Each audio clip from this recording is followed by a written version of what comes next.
Welcome to the podcast, Let the Prophet Speak. This is Saul Weinreb, the host of the podcast. Today we are studying the prophet Jeremiah, that's Yirmiyahu, chapter 38.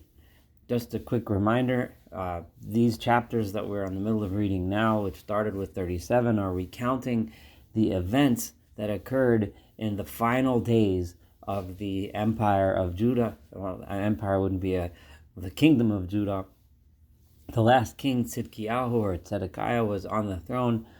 He had rebelled against Babylon. It was a siege that the Babylonians came and laid siege to Jerusalem.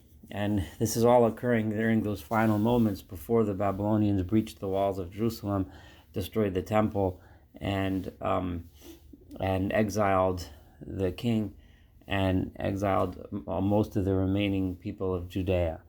Now, we, at the end of the last chapter, and we also learned in chapter 37 of a momentary reprieve in the siege when the Egyptians came to the aid of Judea. However, it was very short-lived as the Babylonians chased the Egyptians back to Egypt and came right back to Jerusalem and laid siege again.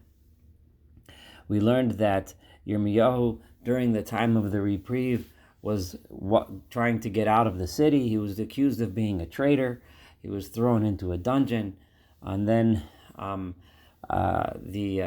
king eventually took him out of the dungeon and put him in the prison courtyard. So he was still imprisoned, but he was in much better conditions, and that's where Yirmiyahu was at the end of the last chapter, and that's where he is now in the beginning of chapter 38. So the events continue. Remember, there are some advisors to the king that want to listen to Yirmiyahu and want to listen to his advice, and there are some that are very much against Yirmiyahu and very much want to fight the Babylonians, fight the Chaldeans, and fight to the finish. They are the ones that had sway over Tzidkiyahu the king, even though Tzidkiyahu the king himself, we see, had some doubts. So let's do verse 1, chapter 38. Vayishma Shefatyav and Matan. And the following officers of the king heard the news. One of them was Shefatyav and Matan. The other is Gedaliyahu ben Pashhor. The other is Yuchal ben Shelemyahu, Ufashhor ben Malkiah. These are 4 officers. Esadvarim. They had heard the things, the matters which Asher Yirmiyahu medaber kol ha'am lemar, which Jeremiah had spoken to the entire nation as follows. What was it that he said? Yirmiyahu had, by now, the city was about to fall, and the prophet had advised the nation, advised the people to get out while they can. Go, give yourself up to the Chaldeans, wave a white flag of surrender, leave the city, and you may have a chance to live. If you stay here, you're going to be killed when they breach the walls. Ko amar Adonai, this is verse 2, so says God, and these are the instructions of Jeremiah to the people in the name of God, that hayushev ba'ir azos, anyone that lives and remains within the city, yamut, will die, b'cherev barov v'adaber, whether it will be by the sword, by starvation, or by disease, vayotzeel hakastim v'chaya, but he who leaves and gives himself over to the Chaldeans will survive, and at least his life will remain. That will be what he gains from his action. Literally, shalal is booty. It's what a person gains usually from battle. But here we're saying this. What will you have left of the fight? You'll have left your soul, your life, and you will survive. So he advised people to leave and survive. Soon we're going to understand a little bit better, which was kind of obvious the whole time, but we'll see it clearly in their words, why they hated Yirmiyahu so much, why these officials were so upset with Jeremiah and were so desperate to keep him quiet. Verse 3, Ko amar Adonai, this is Jeremiah speaking again, so says God, Hinaton Hinateno Hirazot, the city shall be given over biyad Chel Melech Bavel, into the armies of the king of Babylon, Uluchada, and he will capture the city. And he kept on repeating this message. So, Vayomer Asorim el HaMelech, those officers that we named before, went and told the king, Yumatna eto ish hazeh, let put to death, execute this man, Jeremiah. Because of the way he is acting, he is ruining the morale of the fighters and the warriors who are staying in the city. We have an army that's defending the city. And if you think about it, that army held out for 2 years against what was the most powerful nation on earth, with an alliance with numerous other nations. The army was doing, actually, if you think about it, was doing a pretty impressive job fighting, but by Yirmiyahu constantly telling everyone that the fight is lost and there's no hope, and go give up and hand yourself over to the enemy and wave a white flag of surrender, he's ruining their morale. He's making them weak. And he's also weakening the nation. It's not just the army that needs the strength and the morale to fight and the will to fight. The people themselves need to be there to back up the army. They need to be there to provide moral support. But he's weakening, he's making them all cowards. He's making them all be afraid. And he tells them things like this. He's not looking out for the peace of this nation. He's one of the enemy. He's looking out to hurt us. He's not looking out to help us. He claims that he's trying to save our lives, but in actuality, he is really just, he's really actually looking out for the enemy. He's really a traitor. So what we see in the response of the king to his officers, we see what was really a very weak king, a king that did not have the power to say what he really felt. Because we already know that the king Tzidkiyahu respected Jeremiah, and he wanted to do what he can to save him. And he asked him advice, but he always asked him advice in secret. We know the king understood that Jeremiah was a holy man, and we also will get the feeling, especially in the verses we're about to read, that Tzidkiyahu probably even believed Jeremiah. He really seemed to believe him and realize that Jeremiah was giving him the right advice that he should give in to the Chaldeans. However, he didn't have the strength to override his own advisors. His advisors had more power over him than he had over them. So therefore we understand his answer as follows in verse 5. Vayomer HaMelech Tzidkiyahu, the king Tzidkiyahu then said, Hinehu biyadchem. He is in your control. Go ahead, take him. He's in the prison courtyard. Ki ein HaMelech yuchal etchem davar. And the king admitted outright and said, because the king is not able to override you anything. I cannot go against you. So we have the vision of a king who is very, very weak at this time. Not that surprising given this fact that the city is under siege and the king really doesn't rule over much except for this last remaining army. But apparently he didn't have enough power to even tell his advisors to leave Yirmiyahu alone. So what did they do? Vayikhu et Yirmiyahu, now that they had the king's permission, they took Jeremiah by Ashlichu Oto El Habar, and they threw him into a pit that belonged to Malkiyahu ben Hamelach, one of the king's sons, whose name was Malkiyahu, and he had in his home, he had a pit, Asher B'chatzara Matara, he had a pit which was also in the courtyard prison. Vayishalchu et Yirmiyahu b'chavolim, and they lowered him down into this pit by ropes, uvabor, and within this pit, ein mayim, there was no water, there was nothing for him to drink. Him tit, all there was mud. Vayitba Yirmiyahu batit, and Yirmiyahu became engulfed within the mud. Clearly, he was thrown there and meant to be left to die. However, as we know, there were servants in the king's household that still understood that Jeremiah was a prophet, that still respected him and still did not want him to be harmed. So Vayishma Eved Melech HaKushi, a servant of the king who was an Ethiopian, so presumably Kushi means he was African, and his name was Eved Melech, the servant of the king. It seems that was actually his name. His formal name was king's servant.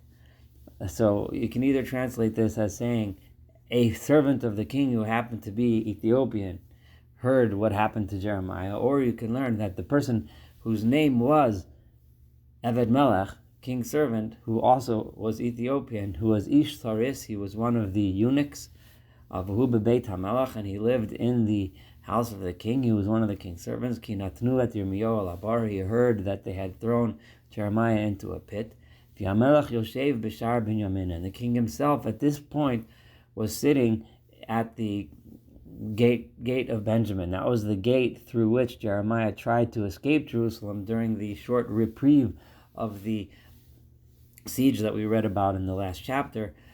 Now the king is sitting in that gate. Vayetzei Eved Melech mi Beit HaMelech. And Eved Melech left the king's palace to go to speak to the king who was in the gateway. Vayidaber LaMelech Lemar, and he spoke to the king as follows: Adoni HaMelech, my master the king, Heireyu ha'anashim ha'ele et kol asher asu li Yirmiyahu hanavi.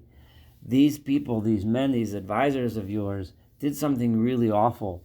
They did something really bad. That which they did to Jeremiah the prophet was not right.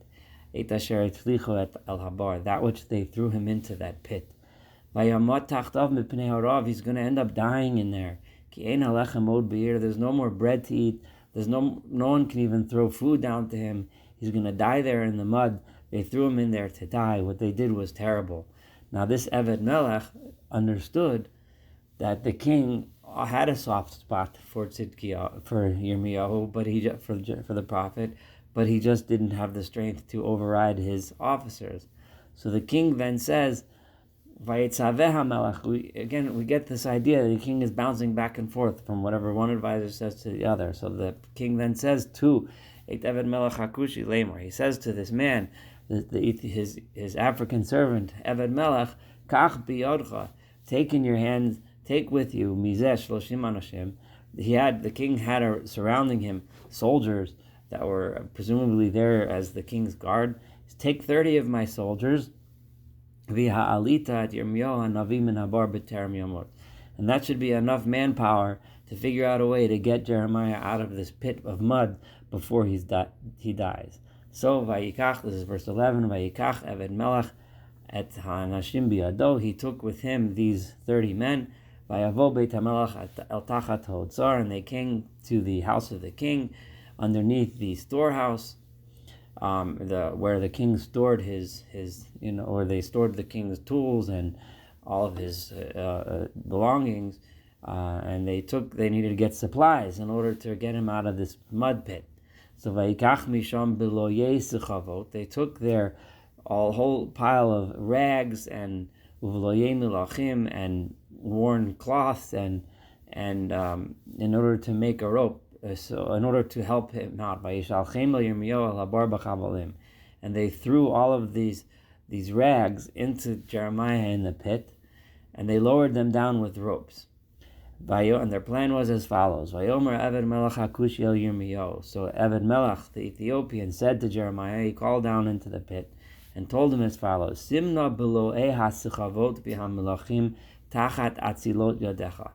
Place all of those clothing underneath your armpits, because if we put the rope directly in your armpits, then it'll harm your armpits, it'll hurt them, maybe even bruise, or worse, it might even pull the arms off, because the ropes get really sharp and we're going to need to apply a lot of pressure to pull you out. So pile those cloths underneath your armpits, mitachat lachavalim, underneath the ropes, so that the ropes would be a cushion between the ropes and the armpit. Vayas Yirmiyahu came, and Yirmiyahu did this. And then, with the strength of the 30 men, they were able to pull him out. Verse 13, Vayimshechu et Yirmiyahu b'chavalim, they pulled him out with the ropes. Vayalu oto min habar, vayeshev Yirmiyahu b'chatzar ha'matara, and they brought him back and put him into the prison courtyard again. So now he's out of the pit. So the king first tells his advisors, go ahead, do what you want with him, and they throw him into the pit to die. Then his next advisor comes and says, it's terrible what they did. And the king says, you're right, we should get him out, and now he's out. So now the king does still respect Jeremiah. He knows that he's a holy man. He knows that his prophecies, he knows Jeremiah has been around for a long time, and he wants his advice. So Vayishlach HaMelech Tzidkiah, so the king Zedekiah, this is verse 14, sends a messenger to get Jeremiah and bring him in. Love brought him into him, El Mavo HaShalishi, into the third entrance, Asher Beveit Adonai, the third entrance to the temple. There were various entrances. He called him to bring him to the third one. I presume he brought him into the temple rather than into the palace, because remember before when Zedekiah had a secret conversation with Yirmiyahu, it was in a secret room in his palace. Now he calls him into the temple, presumably because he assumes that in the temple there's less likelihood that some of those officers who hate Jeremiah would act violently towards him and try to kidnap him or kill him or throw him into the pit again. By going into the temple, it's less likely that they would defile the temple by committing acts of violence in the temple. So Zedekiah now meets with him in the temple itself. Vayomer HaMelech al Yirmiyahu, and the king says to Jeremiah, Shoel ani otcha davar, I need to ask you something. I need to know what's going on. Al techached mimeni davar, please don't be afraid of me. I need to know what it is. I need to ask you this question. Jeremiah, of course, knows that Zedekiah is going to be asking him what the result of this siege is going to be, what his own fate as king is going to be. He's going to ask him questions, and he knows that Zedekiah is not going to like the answer. And Yirmiyahu already knows the consequences of what happens every time he tells people the truth. Every time he tells people what God wants him to say, that he ends up suffering for it. So he answered the king in what would be the most obvious way to answer. Vayomer Yirmiyahu al Zedekiah, Jeremiah says to Zedekiah, Ki agid lecha, if I'm going to tell you the answer to whatever it is that you're going to ask me, Halohomei timiteni, you're going to end up killing me, just like all the rest of them. All the rest of them, they don't like what I say, so they throw me into a pit to die. They throw me into a jail to die. They put me in the stockade and whip me. I don't want to answer your question. And if I give you advice on how to maybe avoid the fate which is coming, lo tishma eloi, you're not going to listen to my advice, because Yirmiyahu knows that the king is not strong enough to do the difficult thing. He's not strong enough to override his advisors and say we should capitulate and we should save at least whatever's left of the city and the nation and give in to the Babylonians. So you're not going to listen to my advice. But Zedekiah, then, he really wants to know. He really wants to know Jeremiah's advice. So he makes him a promise. Verse 16, in secret. So presumably he whispered it to him because he was in a public place. So he whispered it to him. The following promise. Chai Adonai, I swear by God himself. Et asher asalanu et hanefesh hazot. The God who made this life for us. In other words, God who created us, who brought us into this world, gave us this life that we have. I swear that I will not kill you. And I will not allow you to be given over to those men. So here, the king finally promises Jeremiah that he's not going to hand him over again to the men, those officers that are trying to kill Jeremiah. So then Yirmiyahu takes the promise of the king seriously, and he tells him the word of God as follows. Verse 17. Vayomer Yirmiyahu el Tzidkiyahu. So Jeremiah, the prophet, says to the king Tzidkiyahu as follows. Ko Amar Adonai Eloi Tzivos Eloi Yisrael. So says God, the Lord of hosts, the Lord of Israel. Im Yatso Teitzei El Sarei Melech Bavel V'choitan Nafshecha. That if you wave the white flag and you go out of this city and you go to the officers that represent the king of Babylon, that you will survive. And this city will not be destroyed by fire. And you and your household will survive. You still have a chance to save yourself and your family and the city from complete destruction. However, verse 18, if you do not go out and give yourself over to the officers of the king of Babylon, then v'nitna ha'ir hazot biyad hakasdim, the city will fall in the hands of the Chaldeans, usrafua ba'esh, and they will burn it down and destroy the city. V'yatol lo timalek mi'adam, and you will not be saved from their hands. You might be thinking of some secret escape, which we know he did attempt, but it will not be successful. If you don't go and capitulate now, you will be destroyed, and you yourself will be captured. And then Vayomer, but Tzidkiyahu was still too weak to do the right thing. He knew it was the right thing. He believed Yirmiyahu that it was the right thing to do. He realized and understood that his advisors were pushing him in the wrong direction, pushing him towards utter destruction. The war was completely hopeless at this point. Virtually every army in the entire world had allied themselves with the Babylonians against Jerusalem, which was about to fall. He realized that, but he was still too nervous. And now he's worried, but if I go and I hand myself over, what about all of the Judeans who have already given up and have already taken over on the have already given themselves over to the Chaldeans and now have switched sides. I'm going to be like a laughingstock in front of them. They're going to abuse me. All of those others, they're going to say, look at you, you were the king. See, you're foolish. Now you come and join us. You realize that the Babylonians are too powerful, and who are you? You're a nobody. He was afraid that he was going to be abused at the hands of the people that used to be his subjects, but are now loyal to the Chaldeans. Because of this fear, he would rather stay and get completely destroyed.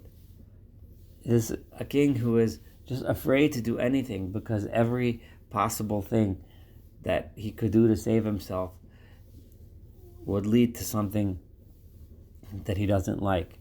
In a situation where there is no really good answer. Vayomer Yirmiyahu, and then Jeremiah said to him, this is verse 20, Lo yitenu, they will not give you into their hands. They will respect you. Shma na b'kol Adonai, please listen to God. I'm promising you, I'm telling you. God has told me this. L'asher ani dover elecha, the voice of God which I am speaking to you. V'yitav lecha, it will be okay for you. T'chi nafshecha, you will survive. You will be respected. Don't worry about these things. Be brave. Be strong. Do the right thing. However, if you refuse to go, this is the thing which God showed me is going to happen. Now, the next verse, this verse 22, he says, you're afraid of people making fun of you. Think about what they're going to say when they come, if you don't leave and the city gets destroyed. Literally, this means all of the women asher nisharu bebeit melech Yehuda that were left, that used to be as part of the house of the king of Yehuda, all of those women are now mutzaot el sorei melech Babel. They're now found in the women left. They went to the stronger men. Your wives, they're gone. They went to the men who were more powerful in Babylon, and now they're saying v'hinei omrot hisitucha. They are saying, you have been seduced. And the people who you used to think are your allies ended up beating you out. Now that your feet have gotten stuck in the muck, they have turned their backs on you. It's a little bit cryptic, but if you understand that he used the image of a woman who leaves a weak man for a strong man. But most of the commentaries understand, and the verse makes a lot of sense if you read it this way. He's not talking about actual women, although there may have been women that did this, but that's not the point of this verse. What he's talking about when he describes the women, he's talking about the nations. You, Tzidkiyahu, thought that you were going to gather together all of these nations, the Ammonites and the Moabites and the king of Tyre and all of them, and to unite against Babylon. And you wanted to lead this big rebellion against Babylon and be also so powerful. The women are referring to those nations that that you thought they were in your camp, but now they're all laughing at you because they're sitting on the other side of the wall. They're sitting with the king of Babylon and laughing and saying, we tricked you. We've tricked you. We seduced you. We seduced you into rebelling. But all we wanted really was to stay loyal to Babylon and come crush you and take whatever bounty they would take from Jerusalem as a reward. This is what's happening now. Everyone's laughing at you. The only way to save yourself is if you join them and allow yourself to be subservient to Babylon. And all of your wives and all of your sons, motziim elakastim, they are going to be brought out to the Chaldeans. And you yourself will also not be saved from them. You'll be captured by the king of Babylon. And the city will be destroyed by flame. This is what Jeremiah told the king is going to happen if you don't listen to me, and how you could be saved if you do listen to me. In the beginning of this verse, it said, all of your wives and all of your sons. It doesn't say your family. The reason why it's understood, and we'll see later, that the daughters of the king Zedekiah actually were not taken captive by the Chaldeans in the end, and were not taken to Babylon. They actually remained in Jerusalem with the governor Gedaliah ben Achikam, but we'll see that in a little bit in the later chapter. But so it's specifically stated, all of your wives and your sons will be taken by the Chaldeans. But it specifically doesn't say your whole family, because some family members will remain in Jerusalem, but we'll get there. Now, Tzidkiyahu hears the news. He understands what's going on, but he's too much of a coward to do anything. So he'd rather just sit there and allow his advisors to control him. So, Vayomer Tzidkiyahu Yirmiyahu. And Tzidkiyahu, the king, was afraid that Jeremiah was going to go give these speeches to everybody and tell them all about what's going to happen to the king. And he knew that if he would do that, it would cause more violence against Jeremiah and maybe even against the king himself. So he said, Ish Ali, against the king himself, because he'll look like a fool, asking this Jeremiah rather than, who's a traitor, rather than fight. So if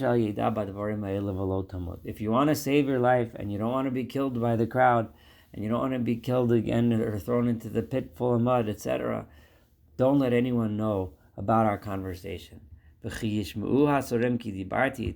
If the officials will hear that I spoke to you, and more importantly, if they hear what I spoke to you about,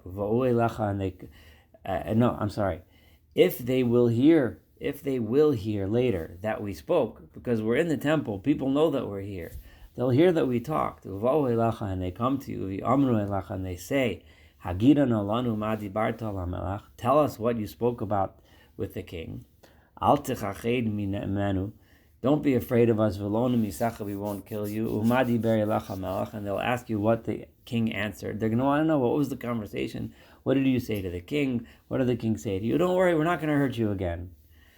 Now you and I both know that that's baloney. He could never trust them. He trusted the king, but Yirmiyahu could never trust all of those people after all of what they have done to him. So if they ask you that, even if they promise they won't hurt you, you need to tell them as follows. I went in front of the king and I begged him and I beseeched him just that he shouldn't send me back into the house of Jonathan, which was where the mud pit was, so that I should be left to die in the mud. That was the extent of our conversation. Don't tell them that we had this whole conversation of advice about what the king should do and what the king shouldn't do and how he could save Jerusalem and so on. Just say that you came to the king in order to beg that you not be thrown into the mud pit again. And what happened, of course, the officers and the king's officials did come to Jeremiah, and they did ask him, they did ask him, and he answered them exactly as the king told him to answer. And then they left him alone, because that's a very realistic description It certainly makes sense that Jeremiah doesn't want to be thrown back in the pit, and it makes sense that Zedekiah gave permission to take him out, and that Jeremiah would go to the king and beg not to be thrown back in, because since he was whispering, and they said it secretly in the room, and he was whispering when he talked to Jeremiah, no one had overheard the conversation. So now Jeremiah goes back to the prison yard. Vayeshev Yirmiyahu b'chatzar Matara. Jeremiah goes back to the prison yard. Ad yom asher nilkuta Yerushalayim, and he remained there until the day that the city fell and the walls were breached and the Babylonian army entered Jerusalem. V'haya ka'asher nilkuta Yerushalayim, and it was when Jerusalem was captured, and that ends the chapter. And the next chapter, 39, will continue what happened when Jerusalem was captured. Thank you so much for studying chapter 38 together. Looking forward to studying chapter 39 and, of course, the entire book of the prophet Jeremiah.